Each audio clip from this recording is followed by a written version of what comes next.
오늘 우리가 접하는 이 시편 119편은 성경 안에서도 가장 긴 구절인과 동시에 유대인에게도 이 긴 구절이지만 가장 중요한 말씀 중에 하나입니다. 말씀의 사람들이고 이 책의 민족이라는 유대인들이 이 시편 119편 전체를 암송할 때가 있습니다.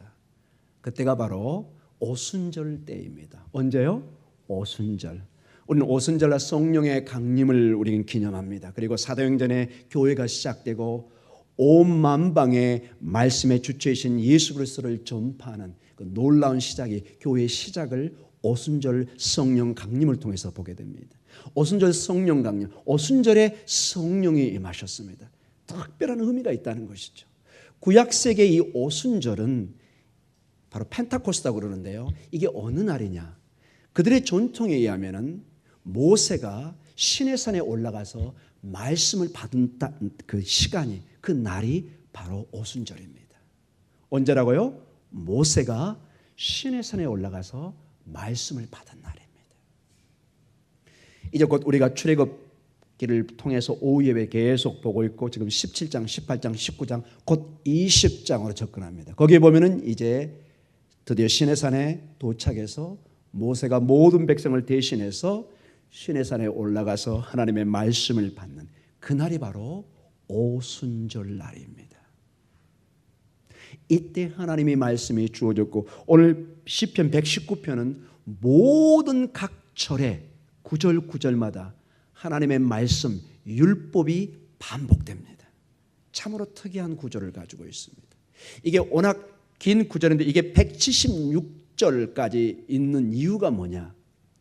이 시편 119편은 모든 그 구조가 알파벳 구조로 되어 있습니다.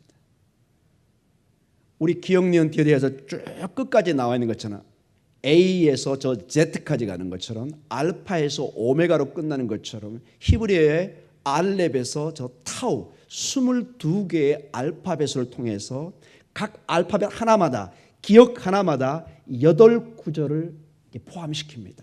즉 알파 그러면 8구절이 전부 다 알파로 시작됩니다. 그런 식으로 하니까 22 곱하기 8이 되니까 176이 나옵니다. 왜 이런 식으로 구절을 만들었을까요? 여러분 고대 세계는 2000년, 3000년, 4000년 세대 때는 책을 가진 사람이 거의 없었습니다. 여러분 우리 벌써 몇백 년 전만 해도 집에 이런 책을 가지고 있다는 것은 대단한 집안입니다. 여러분 대부분이 집에 책을 가지고 있지 못했습니다. 2000년, 3000년 전에는 뭐 말할 것도 없죠. 이런 성경이 우리에게 이렇게 주어지는 것은 거의 기적과 같습니다. 중세시대 때 이 정도 성경을 만들려면 거의 몇 억의 돈이 들어갔습니다. 그래서 보통 사람은 이 책을 가지고 있지 못했습니다. 그래서 유대 전통에 의하면 주로 이 종교 지도자들 랍비라 이런 사람들이 가지고 있으면서 이 두루마기식으로 펴서 읽어줄 때 그걸 듣고 그걸 암송합니다. 어떻게 한다고요? 암송해야 됩니다. 와우, 그걸 다 어떻게 암송할까? 여러분 특이하게도 지금은 모든 걸 보고 책을 보니까 이게 암송이 잘 안 되는데 고대 세계는 당연히 귀로 듣는 것이 발전되기 때문에 모든 신경이 귀에 가 있습니다. 이럴 경우는 사람이 훨씬 예민하게 이 말씀을 듣게 되어 있습니다. 한 예로 여러분 우리가 이렇게 어떤 사고나 어떤 노안으로 해서 눈이 멀어지면 뭐가 발전한다고 그러죠? 귀가 발전됩니다.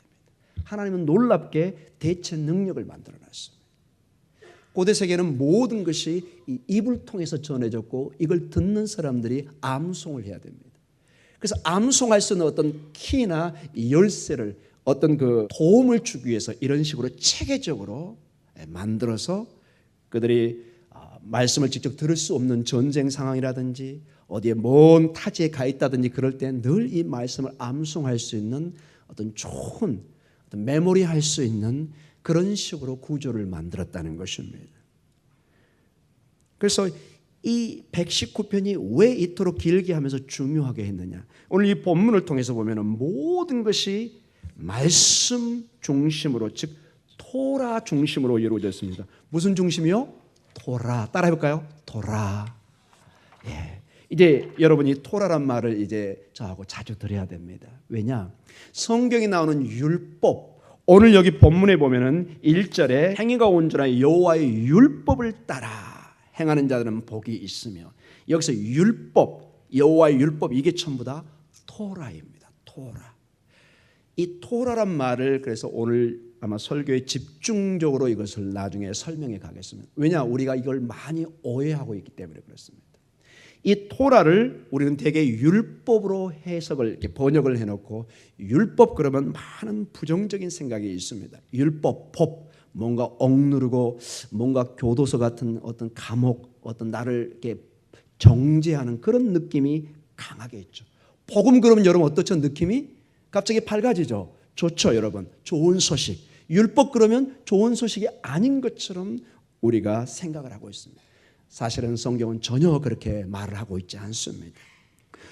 오늘 우리가 봤던 전체 119편이 176절까지 있는데, 사실은 1절부터 8절까지 모든 것을 핵심으로 다루고 있습니다. 우리 구절을 한번 다시 한번 봐볼까요? 119편의 1절에 여호와의 율법, 여호와의 토라 이렇게 나와 있습니다. 2절 한번 볼까요? 여호와의 증거, 이게 전부 다 토라를 다른 말로 표현한 것입니다. 여호와의 증거들을 지키고. 3절에 뭐죠? 참으로 그들은 불의를 행하지 아니하고 주의 도를. 자, 여호와의 율법, 여호와의 증거, 주의 도, 이게 다 같은 말을 다른 면으로 표현한 것입니다. 4절에 주께서 명령하사 뭐죠? 주의 법도를, 법도라고 나옵니다. 토라를 주의 법도로 얘기합니다. 5절에 내 길을 굳게 정하사 주의 율례를 지키게 하소서. 또 다른 토라의 말을 율례란 말을 씁니다. 6절에 내가 주의 모든 계명에 주의할 때 부끄럽지 않냐. 모든 계명이라고 표현합니다. 7절에 내가 주의 의로운 판단이라고 나옵니다. 8절에 뭐라고 나오죠? 내가 주의 율례들을 지키오리니 나를 아주 버리지 마옵소서. 모든 내용을 이 하나님의 말씀 토라와 연결해서 이 전체를 끌어가고 있습니다.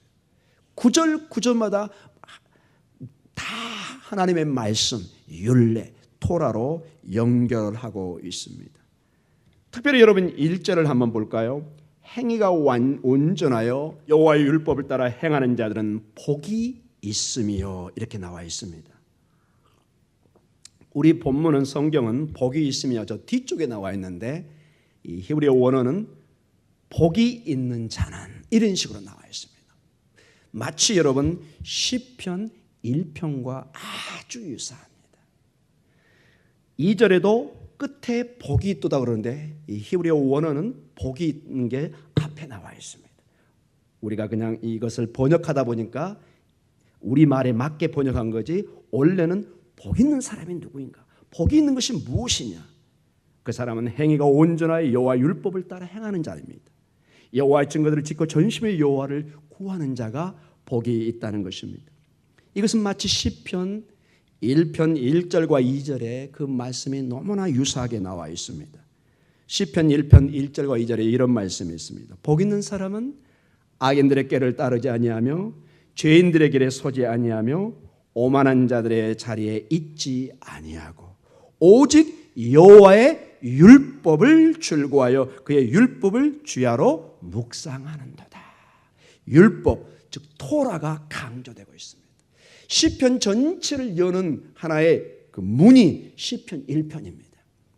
앞으로 전체 시편을 볼 때 1편을 중심의 그 사상으로 읽으라는 문을 열어주는 것입니다. 여러분의 집에 들어가면 문처럼 열어주는 문이 시편 1편입니다. 거기에 핵심이 여호와의 말씀을 주야로 묵상하는 것이 바로 복 있는 사람이다, 축복받은 사람이라고 말씀을 하고 있습니다. 자, 우리가 보았던 것처럼 시편 119편 2절의 여호와의 증거들, 3절의 주의 도, 4절의 주의 법도, 5절의 주의 율례, 6절의 모든 계명, 7절의 주의 의로운 판단, 8절의 주의 율례라고 이렇게 나와 있습니다. 이것들이 제가 강조했지만 모든 것이 토라는 말에 다른 표현들이라고 해서 즉 토라라는 것입니다. 여호와의 말씀이라는 것입니다. 그래서 우리는 이 밤에 이 토라에 대해서 조금 생각을 하면서 기도의 어떤 그 제목들을 잡았으면 좋겠습니다. 우리는 이 토라 그러면은 율법이란 말 때문에 제가 서두에 말씀을 드렸지만 굉장히 부정적인 의미를 많이 가지고 있습니다. 우리는 하나님의 말씀하면은 덜 그러는데 율법하면 부정적인 의미가 많이 우리에게 와닿는 것은 사실입니다. 이 율법이란 말은 좀 어려운 얘기지만은 노모스라는 헬라어를 번역한 것입니다. 나중에 우리가 좀 더 설명하는 기회가 있을 것입니다. 원래 히브리어 원어는 이 주의 율법을 토라라는 말을 썼습니다. 따라해 보겠습니다. 토라라고 그럽니다. 이스라엘 가면 여러분 많이 들을 것입니다. 토라. 이 율법 그러면은 무겁고 고통스럽고 견디기 힘든 어떤 멍해 이런 개념이 법적인 개념이 굉장히 강합니다. 이 토라에 법이 없는 건 아니지만 그러나 만약에 이 토라 전체를 율법이란 말로 규정하면 상당히 문제가 있다는 것을 오늘 제가 설명을 드리도록 하겠습니다. 원래 이 율법은 다나크라는 데서 왔습니다. 따라해볼까요? 다나크. 오늘 금요 비전 시간인가 수요일 성경 공부 시간인가 이렇게 아마 혼돈을 느낄 텐데 아마 앞으로 여러분이 참고해서 드려야 할 내용이기 때문에 설명을 하겠습니다. 원래 이 유대인들은 성경을 다나크라고 그럽니다. 다나크. 토라, 네빔, 케투빔. 이 토라 즉 모세 오경과 선지서와 지혜서 성문서를 합쳐가지고 이 세 개의 말을 합쳐서 타나흐 이렇게 구약 성경 자기들의 성경을 그렇게 이름을 부릅니다. 이 타나크 이 구약 성경 전체를 유대인들은 율법이라고 부릅니다. 이걸 토라라고 부릅니다. 원래는 모세 오경을 중심이 됐지만 점점 선지서와 성문서, 지혜서 이 모든 걸 합쳐서 하나님의 말씀 토라라고 불렀던 것입니다. 그러니까 만약에 우리가 이것을 율법 어떤 법적인 문제만 지적하면은 상당히 문제가 있는 것을 여러분 직감적으로 느낄 것입니다. 그래서 원래 이 토라란 말은 율법이란 말의 뜻이 아니라 토라란 말은 가르침. 따라해 보겠습니다. 가르침입니다. 무엇을 가르치다. 이 가르침 또는 교훈 또는 지시사항 어떤 선생님이 부모가 자녀를 이렇게 가르칠 때 쓰는 것을 토라라는 것입니다. 하나님께서 모세를 통해서 하나님의 백성들이 어떻게 살아야 되고 하나님을 어떻게 예비할 건가 이걸 가르쳐 주는 것이 바로 토라라는 것입니다. 이게 하나님의 말씀이라는 것입니다. 그래서 여러분 이 토라라는 것은 성경 전체를 통해서 보면은 구원을 얻기 위해서 우리가 이 말씀을 지키는 것으로 주어진 것이 아니라 출애굽을 통해서 이미 구원받은 하나님의 구원받은 백성들이 어떻게 하나님의 백성답게 하나님을 섬기고 하나님의 백성의 삶을 살 것인가 이걸 가르쳐 주는 것이 토라라는 것입니다. 이미 구원받은 이스라엘 백성들에게 하나님께서 주시는 하나님의 가르침, 교훈 이게 토라입니다. 이게 바로 율법이라는 것입니다. 자, 거기는 그래서 어떤 부정적인 멍해라는 개념이 전혀 들어가 있지 않고 오히려 하나님의 백성들이 기쁘고 즐겁게 배우게 될 때 하늘을 경험하고 하늘의 축복을 누리게 하는 큰 길을 제시한다는 축복의 말씀입니다. 한 증거를 보여드리겠습니다. 신명기 32장 1절에서 2절에 이런 말씀이 있습니다. 같이 한번 읽도록 하겠습니다. 여기 앞에 나왔네요. 같이 읽겠습니다. 시작. 하늘이여 귀를 기울이라 내가 말하리라 땅은 내 입의 말을 들을지어다 내 교훈은 비처럼 내리고 내 말은 이슬처럼 맺히나니 연한 풀 위에 가는 비 같고 채소 위에 담비 같도다. 신명기에 하나님의 말씀을 주시면서 이렇게 얘기합니다. 하늘이여 귀를 기울이라 내가 말하리라 땅은 내 입의 말을 들을지어다. 이 토라를 들으라는 것입니다. 토라를. 내 교훈은 이 토라는 빛처럼 내립니다. 하늘에서. 내 말은 이슬처럼 맺히나니 열한 풀 위에 가는 비 같고 채소 위에 담비 같도다. 이게 여러분 그렇게 크게 와닿지 않겠지만은 6개월 이상 전혀 비가 오지 않고 오늘같이 이렇게 더운 날씨가 계속되고 메마르고 전혀 비가 오지 않은 상태에서 여러분 밤에 이슬이 내리기 시작합니다. 이슬이. 그 양이 약 한 200에서 300mm 이상 내립니다. 아침에 일어나면 뭐가 이렇게 촉촉이 젖어 있습니다. 그래서 여러분, 그 가물대에 유일하게 식물들이 살 수 있는 길이 뭐냐? 밤에 내리는 이 이슬 때문에 살아갑니다. 여러분 놀랍죠? 비가 전혀 오지 않는데 밤에 새벽에 이렇게 이슬이 내리기 시작합니다. 그 이슬을 머금고 그 식물들이 살아갑니다. 생명을 유지합니다. 비가 오기 전까지. 마치 하나님의 말씀이 하늘에서 내리는 이슬처럼 여러분과 저를 살리는 생명의 말씀이라고 오늘 주어지고 있습니다. 즉 이 토라가 우리를 억누르는, 우리에게 멍에로 주어진 것이 아니라 마치 이슬처럼 빛처럼 생명을 살리는 말씀이라는 것입니다. 우리를 살리는 말씀이라는 것입니다. 그러니까 이 토라를 바로 이해하지 못하면 성경의 상당 부분을 잘못 이해하고 있는 것입니다. 마치 율법과 복음이 마치 대치되는 것처럼 신약의 어떤 잘못된 신학을 갖게 되면 어마어마한 우리에게 혼돈을 주기 시작한다는 것입니다. 이 토라란 말은 원래 따라해보겠습니다. 야라에서 왔습니다. 야라. 점점 수요 성경 공부식으로 가고 있습니다.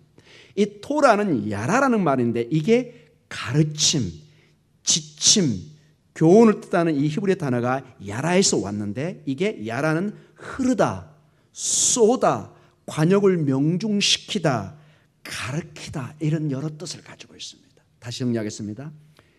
야라라는 말은 토라의 원래 그 말이 토라란 말이 야라에서 왔는데 흐르다, 쏘다, 관역을 명중시키다, 가르치다 이런 뜻을 가리고 있습니다. 즉 야라는 비가 하늘에서 내리는 모습이나 화살을 쏘아서 관역을 명중시키는 모습과 여러분 아주 유사한 내용을 가지고 있다는 것입니다. 마치 하늘에서 비가 내린다. 하염 요레드 게셴 이렇게 히브리 말로 합니다. 오늘 비가 내리는군요.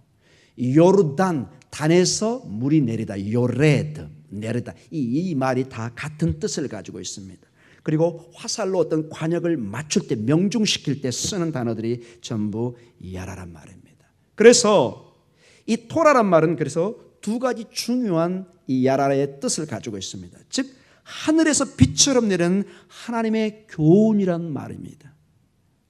즉 신명기 32장 1절과 2절에 이미 제가 말씀을 드렸습니다. 이 하나님의 말씀은 토라는 하늘에서 빛처럼 내리는 이슬처럼 내리는 하나님의 교훈 생명이라는 것입니다. 여러분 모든 식물이 하늘에 비가 없이 어떻게 살아갑니까? 이 하나님의 말씀이 없이는 절대로 살아갈 수 없는 근본적인 관계를 얘기해 주고 있습니다. 둘째로 우리가 명중시켜야 할 하나님의 관역이라는 뜻을 가지고 있습니다. 뭔가 초점을 가지고 정확히 맞춰야 되는, 초점을 맞춰야 되는 관역이라는 뜻을 가지고 있다는 것입니다. 그래서 토라란 말을 좀 더 명확하게 알기 위해서는 이 토라와 반대되는 이 하나님 말씀과 반대되는 죄란 개념을 이해하면 훨씬 이게 대비되면서 이해가 될 것입니다. 이 죄란 말은 히브리 말로 하타라는 말입니다. 하타. 따라해 보겠습니다. 하타. 하타란 말은 정반대로 관역을 빗나가다 이 뜻을 가지고 있습니다. 자, 토라는 정중앙에 관역을 맞추는 하나님의 뜻으로 정확히 목표로 가는 뜻을 가지고 있습니다. 근데 죄라는 것이 무엇이냐? 이 하타의 뜻은 관역을 빗나가는 것입니다. 화를 쏘긴 쏘는데 전혀 명중을 못 시키는 것이 이게 구약의 신약의 죄의 개념으로 나온다는 것입니다. 다시 말해서 하나님께서 명중시키라고 주신 관역을 맞추지 못하고 빗나가는 것을 죄라는 뜻을 가지고 있습니다. 죄라는 것은 하나님의 뜻, 하나님이 세운 그 뜻을 벗어나는 것입니다.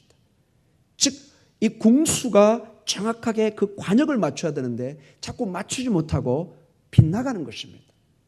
이 궁수는 사실은 선수로 나갈 자격을 잃어버리겠죠. 이게 죄의 개념이라는 것입니다.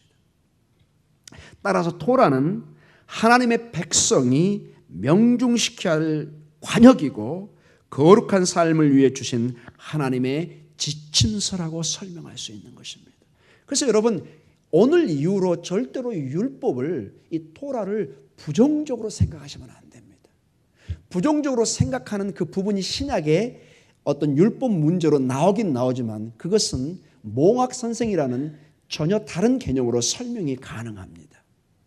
그거는 나중에 한번 제가 이 율법과 복음의 문제를 좀 더 심도 있게 설명하겠습니다. 오늘은 이 율법, 이 토라가 하늘에서 주신 하나님의 선물이고 이스라엘 백성들이 이것을 기쁨으로 취했고 그 증거로 오늘 119편 온 마음과 전심을 향해서 그들이 하나님을 섬기고 사랑했던 것이 이 여호와의 말씀이었습니다. 즉 토라였다는 것입니다. 토라가 법의 측면이 있는 것은 사실입니다. 분명히 성경에는 법이 있습니다. 레위기라든지 신명기에 법이 있습니다. 그러나 그것은 단순히 도저히 지킬 수 없는 멍에와 같은 율법이 아니라는 것입니다.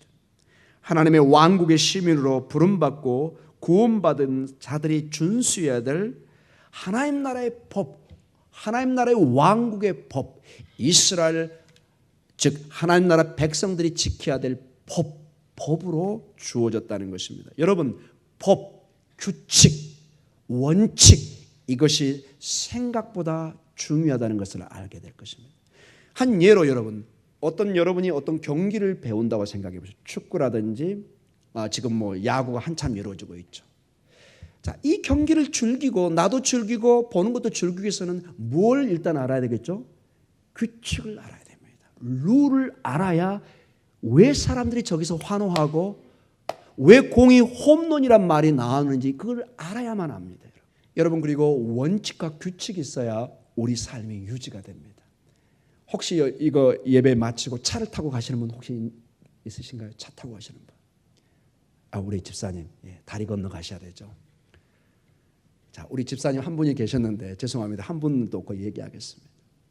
운전을 해가는데 신호등 서는 것 가는 것 사람들 다 무시한다면 이게 언제 어떻게 사고 날지가 모릅니다.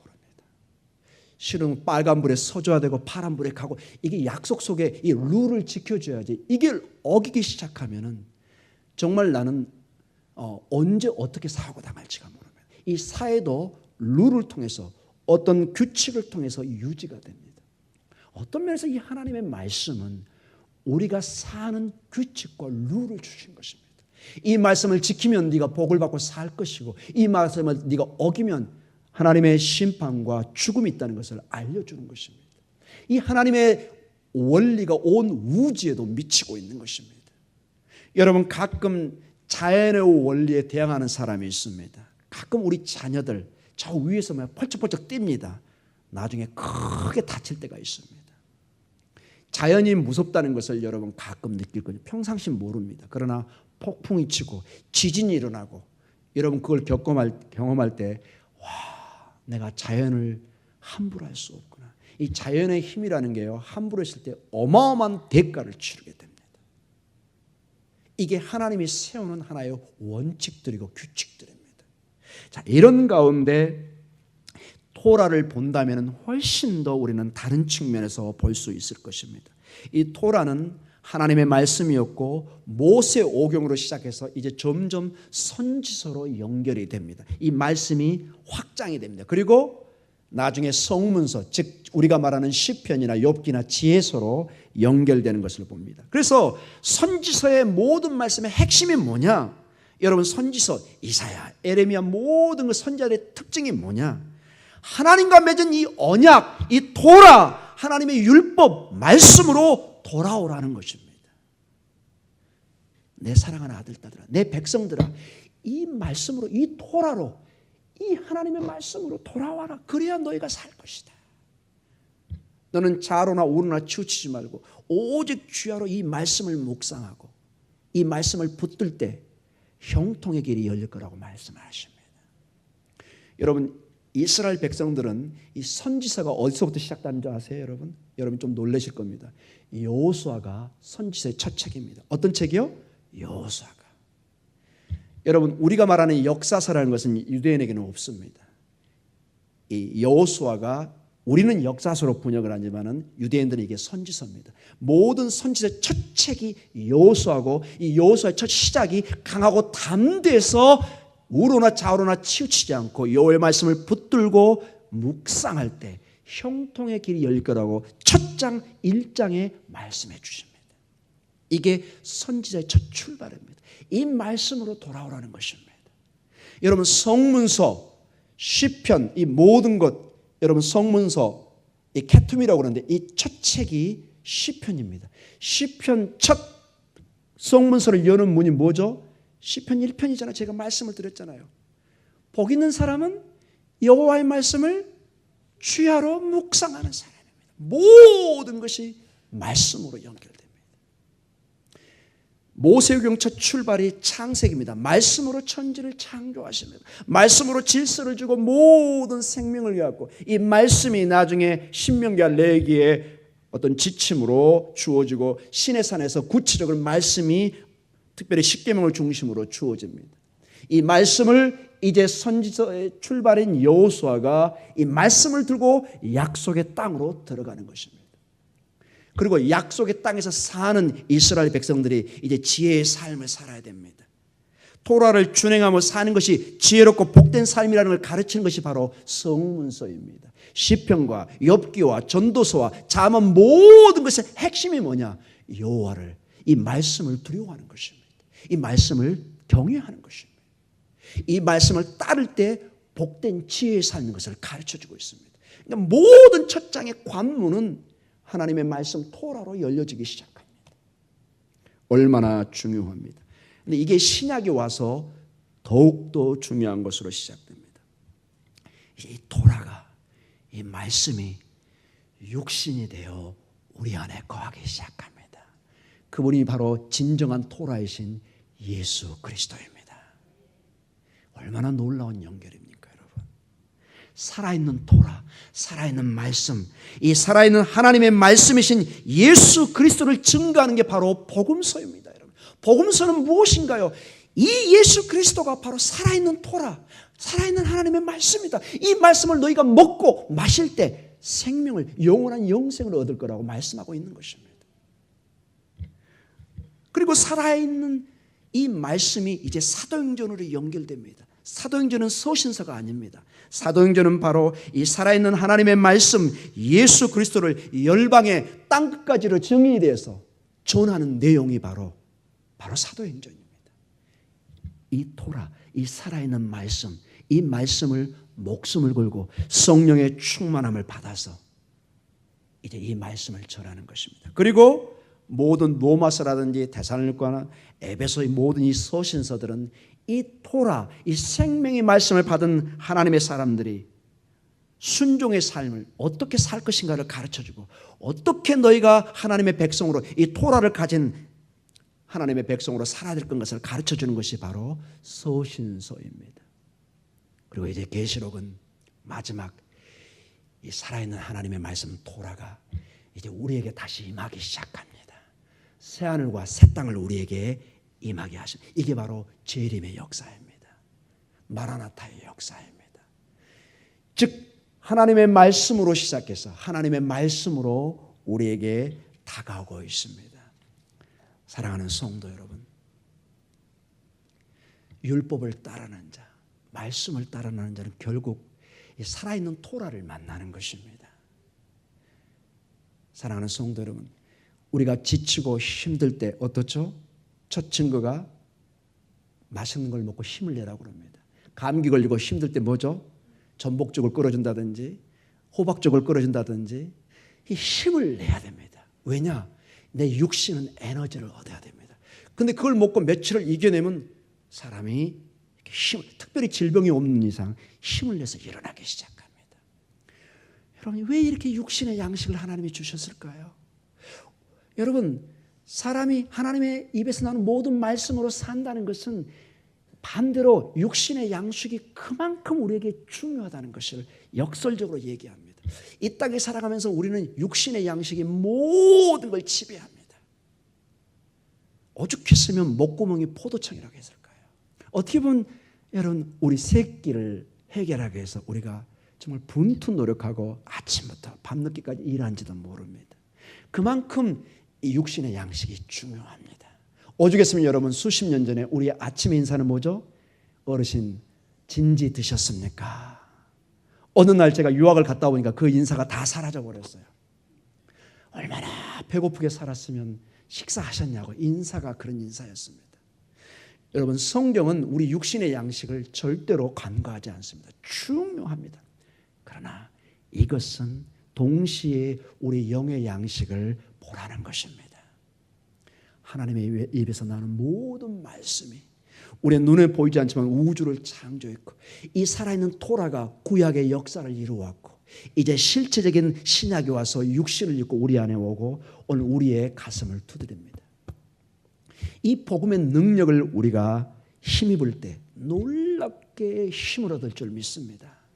육신이 식사를 통해서 힘을 얻듯이 우리가 기도를 통해서 예배를 통해서 하나님의 말씀을 통해서 이 양식을 먹을 때 우리의 눈이 우리의 심장이 뛰기 시작합니다. 하늘의 보화를 바라보면서 소망 가운데 오늘 내가 지치고 상한 그런 심령이 될지 모르지만 이 가슴에 큰 확신이 옵니다. 하나님은 하실 수 있어. 나는 약하지만 내 주님은 하실 수 있어. 나는 힘을 낼 수 있어. 내가 능치 못함이 없는 줄 믿습니다 하고 나갈 수 있습니다. 나는 약하고 나는 부족하지만 내 안에 계신 예수 그리스도 안에서 내가 모든 걸 할 수 있다는 강한 믿음을 갖습니다. 정말 내 폐가 썩어가고 막 죽어가는 고통이 있지만 하나님은 반드시 합력하여 선을 이룰 거라는 강한 믿음을 갖게 됩니다. 겨자씨만한 그 믿음이 그 사람의 인생을 변화시키고 12년 된 혈루증 여인을 변화시키고 딸을 잃고 슬퍼하는 해당장 야이로의 삶을 바꿔놓을 수 있는 것입니다. 사랑하는 성도는 이 밤에 이 복음의 능력으로 살아있는 이 토라의 말씀으로 충만히 힘을 얻는 그리고 기도를 통해서 다시 한번 소망을 얻는 이러한 여러분이 되시기를 축복하며 기도합니다.